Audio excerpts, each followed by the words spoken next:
Show में हर दिन की तरह आज भी राजस्थान में लोकसभा चुनाव के लिहाज से अहमियत रखने वाले एक और पहलू का संपूर्ण विश्लेषण करेंगे ताकि आप प्रदेश में लोकसभा चुनाव और उसके लिए होने वाले मतदान को आसानी से समझ सके। तो आज लोकसभा चुनाव से महज 5 महीने पहले ही हुए विधानसभा चुनाव में जनता से बीजेपी और कांग्रेस को मिले जनादेश को डिकोड करेंगे और जानेंगे कि विधानसभा सीटों पर राजस्थान के मतदाताओं ने जो जनादेश दिया, क्या लोकसभा चुनाव में भी उसका कोई ताल्लुक बनने जा रहा है। क्योंकि 25 लोकसभा सीटें जीतने का दावा करने वाली बीजेपी को विधानसभा में 115 सीटें मिली थी और तो हारने वाली कांग्रेस को 70 सीटें। अब पहले फेज में 12 लोकसभा सीटों पर, जिन सीटों पर चुनाव होना है, उनकी कुल 96 विधानसभा सीटों में से बीजेपी और कांग्रेस की कहां क्या ताकत और कमजोरियां हैं और लोकसभा चुनाव से इनके क्या संकेत और संभावनाएं बन रहे हैं, इस संपूर्ण चीज़ों को हम डिकोड करेंगे।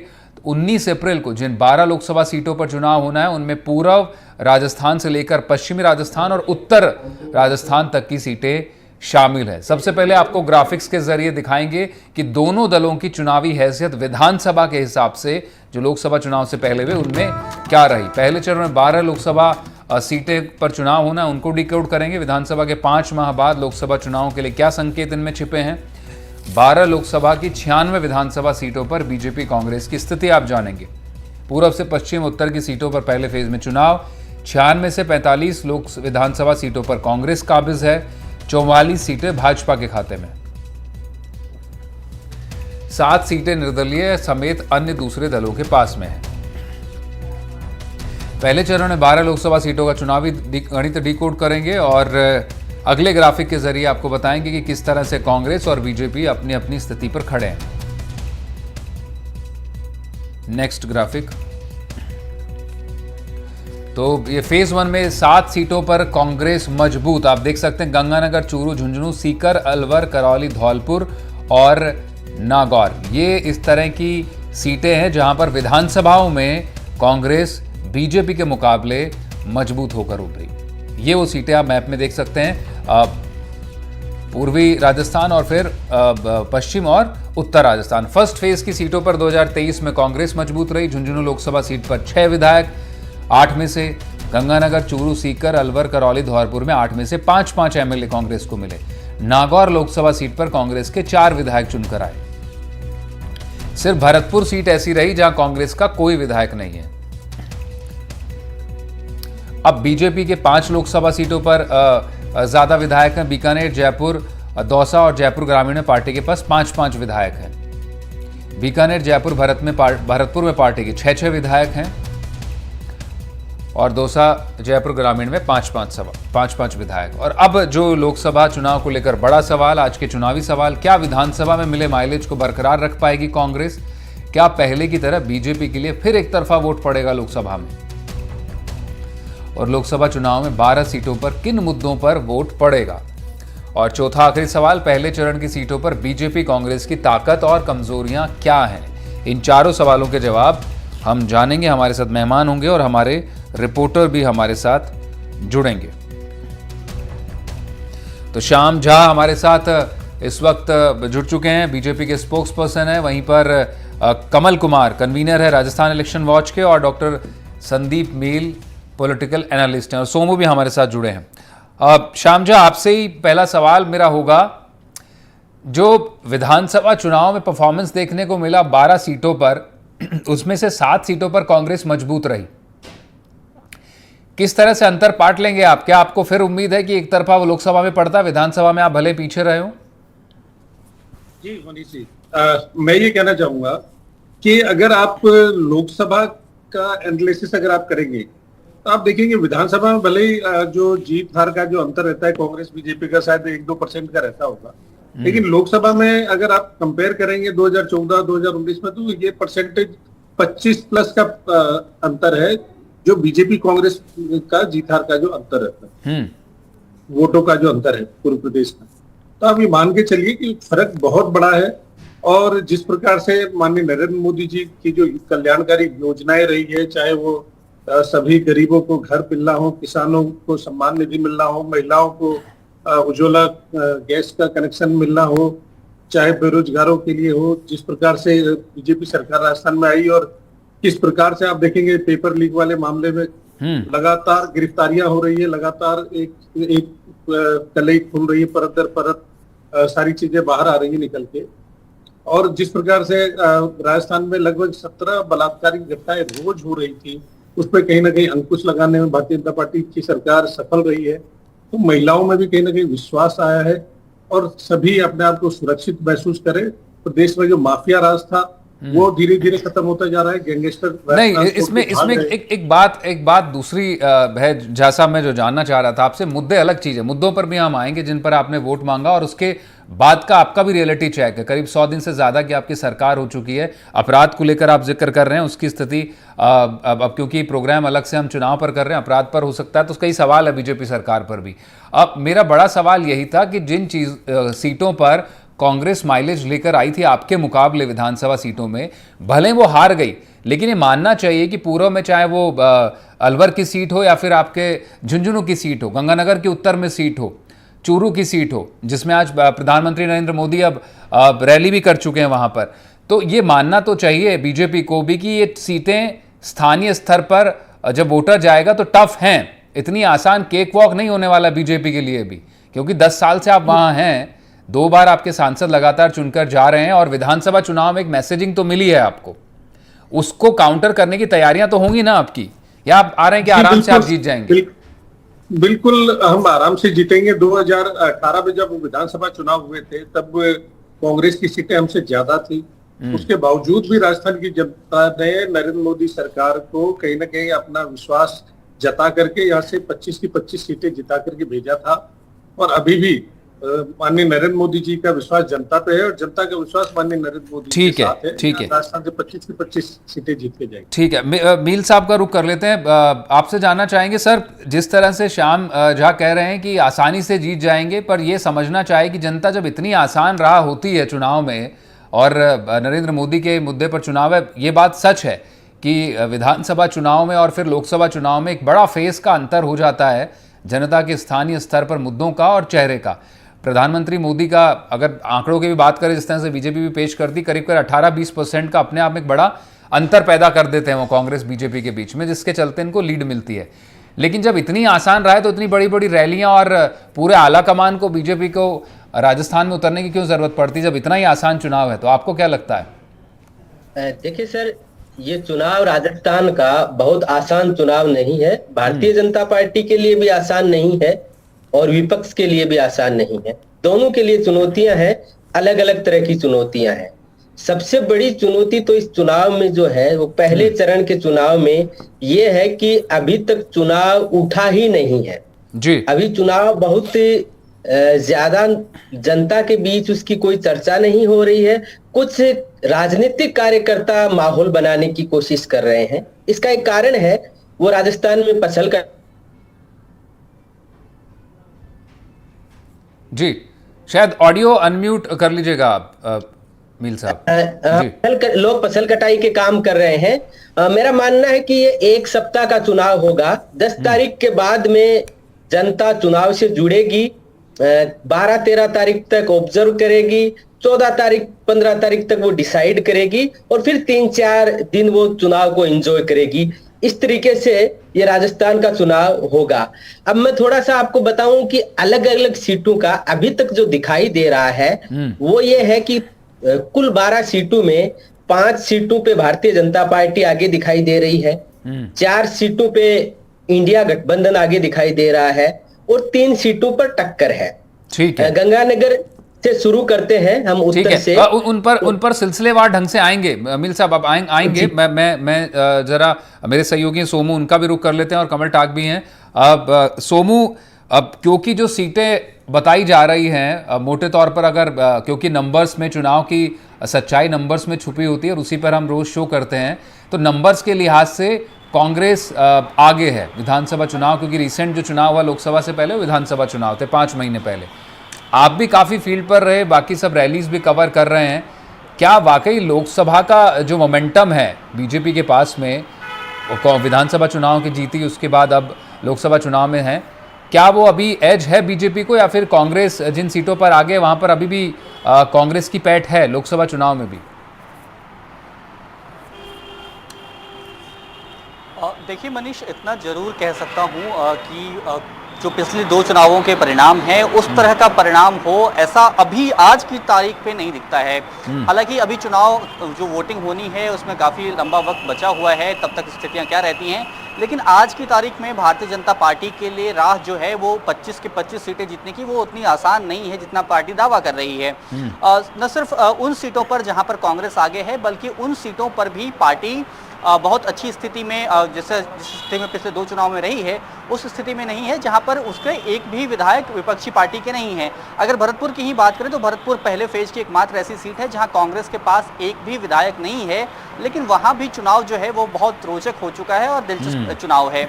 उसके अलावा क्योंकि इस बार जो फर्स्ट फेज में चुनाव है उसमें शेखावाटी का जो पूरा इलाका है वो काफ़ी इंपॉर्टेंट इलाका है और वहाँ जो चुनाव हो रहे हैं वहाँ पर कांग्रेस जो है वो अच्छी स्थिति में दिखाई पड़ती है। हालांकि वो अच्छी स्थिति क्या जिताऊ हो पाएगी, ये तो बहुत बड़ा सवाल है और इसका जब परिणाम आएगा तभी चीज़ें साफ हो पाएंगी। लेकिन इतना जरूर है कि कई सीटों पर कांग्रेस बहुत मजबूत स्थिति में है, कड़ी टक्कर देने की स्थिति में है और पिछले 2 बार से जिस तरह से भारतीय जनता पार्टी और एनडीए ने यहाँ पर सीटें जीती हैं वो इस बार कर पाना भारतीय जनता पार्टी के लिए उतना आसान नहीं होगा। बिल्कुल सोमू, ये भी बिल्कुल सोमू, आएंगे ब्रेक का वक्त है, आएंगे आपके पास, दोबारा भी आएंगे, क्योंकि जिन सीटों का आप जिक्र कर रहे हैं, जिन इलाकों का जिक्र कर रहे हैं, शेखावाटी और उत्तर, वहाँ विधानसभा चुनाव में कांग्रेस ने कंपैरेटिवली अच्छा परफॉर्म भी किया था। छोटा सा ब्रेक ले रहे हैं, उसके बाद भी सवाल और जवाब चुनाव डिकोड में जारी रहेंगे।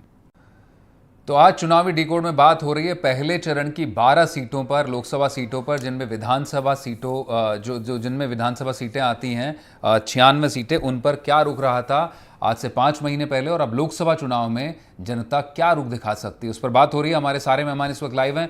अब फिर से एक बार रुख कर लेते हैं। कमल टाक साहब, आपके पास आएंगे।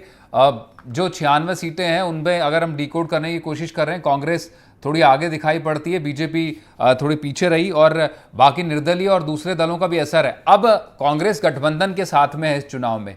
आपको क्या लगता है जो पूर्व से पश्चिम और उत्तर की 12 सीटें होंगी फर्स्ट फेज में, किन मुद्दों पर जनता मानस बनाकर चुनाव देने वाली है?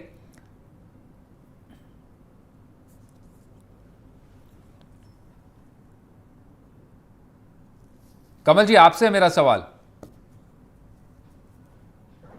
हाँ जी, तो आपको मेरी आवाज आ रही है? जी जी।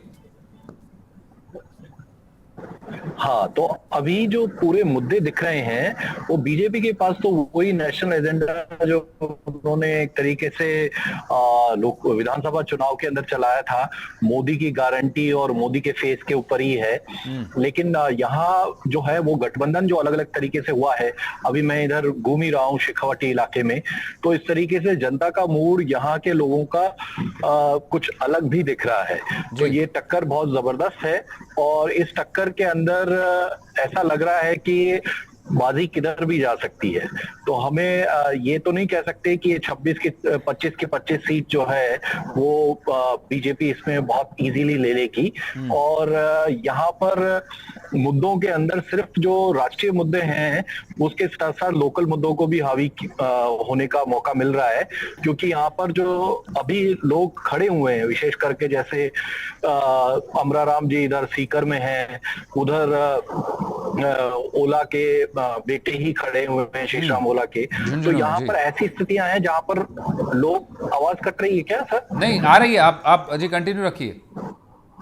हाँ, तो ऐसी स्थितियां हैं जहां पर बहुत ज्यादा एक तरीके से वो लोकली हावी हो रहे हैं और उनका जो लोकल संपर्क है वो एक तरफ ले जा सकता है। तो यहाँ पर मुद्दे लोकल वर्सेस जो राष्ट्रीय मुद्दे हैं उसमें एक बड़ी हमको यूं मिल रही है देखने को कि टक्कर है। तो अभी उम्मीद है कि यहाँ पर विपक्षी पार्टियां जो एनडीए गठबंधन है वो अपना बेहतर प्रदर्शन कर सके, क्योंकि स्थानीय मुद्दों को ताकत मिल रही है। जी कमल जी, जानना ही चाहेंगे, एक तो जरा ये बताइए दर्शक बिल्कुल, आप अगर आप इलेक्शन टूर पे किन सीटों पर आप हैं अभी फिलहाल, कहाँ का दौरा कर रहे हैं, और क्योंकि शेखावाटी की आपने बात की है तो तो चूरू में प्राइम मिनिस्टर की रैली हो चुकी है, झुंझुनू जो सीट है वहाँ पर विधानसभा में बेटर परफॉर्मेंस था कांग्रेस का बीजेपी के मुकाबले, और फिर उत्तर तक आप चले जाइए। तो क्या वाकई आपको जो बड़े मुद्दे विधानसभा चुनाव में थे, स्थानीय स्तर पर किसानों की बात हो या फिर रोजगार की बात हो, उस तरह के मुद्दे लोकसभा चुनाव में भी दिखाई पड़ रहे हैं, या फिर जिस तरह से बीजेपी का कोर एजेंडा है राष्ट्रवाद और 370 उस पर ज्यादा बात हो रही है? मोदी अपनी कोशिश कर रहे हैं कि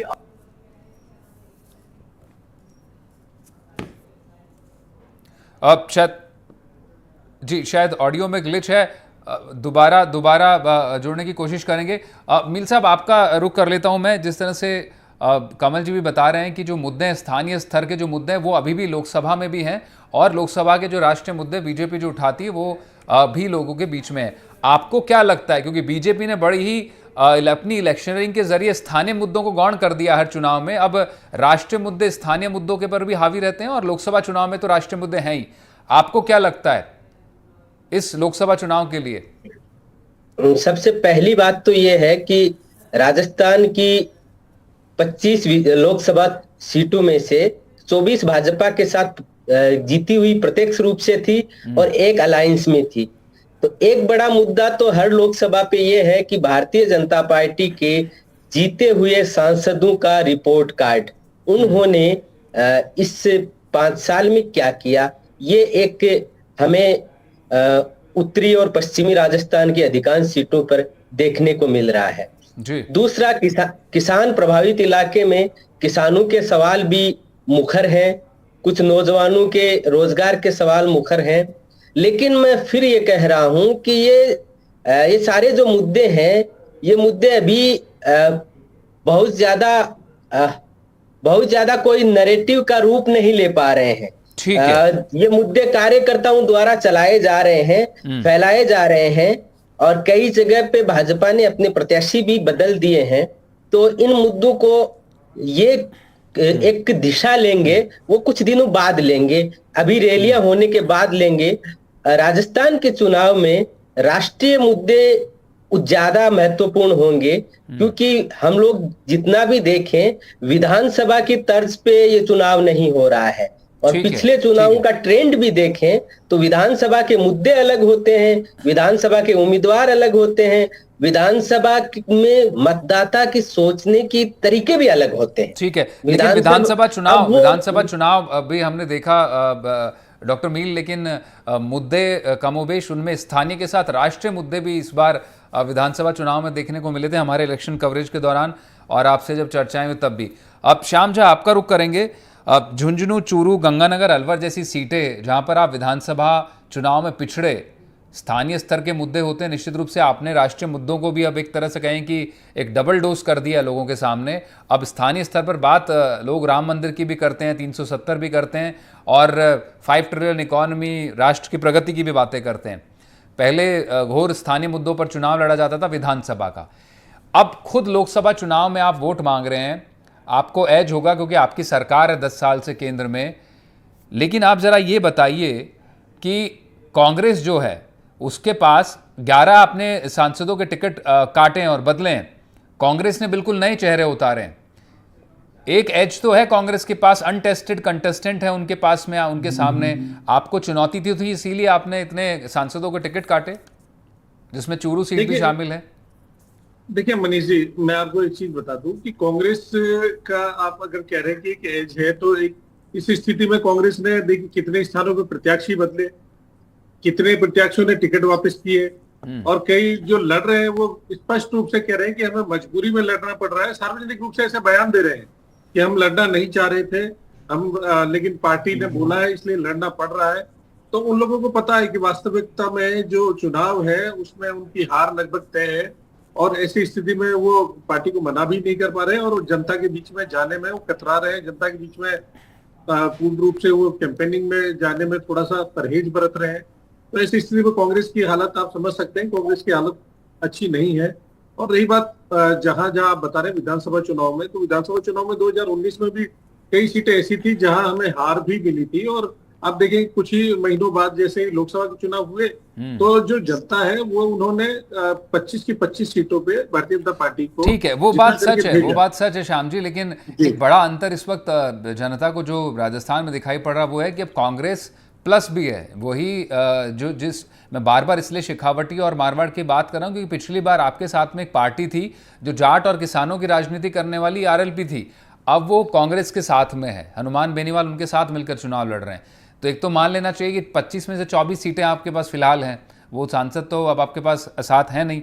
दूसरी बात मैं आपसे जानना चाहता हूं, उन सीटों पर भी आपने विधानसभा में हारी हुई प्रत्याशी उनके सामने उतारी है, आपको ये नहीं लगता जिन मुद्दों पर अगर हम बात करें तो वो जो किसान और जो दूसरे रोजगार के मुद्दे या युवाओं के मुद्दे, उन पर भी उन पार्टियों को थोड़ा सा एज तो है आपके मुकाबले, क्योंकि आप जिन मुद्दों को लेकर जा रहे हैं वो उन पर काम ही कर रहे हैं, वो पार्टियां उन्हीं के मुद्दों पर बनी हैं।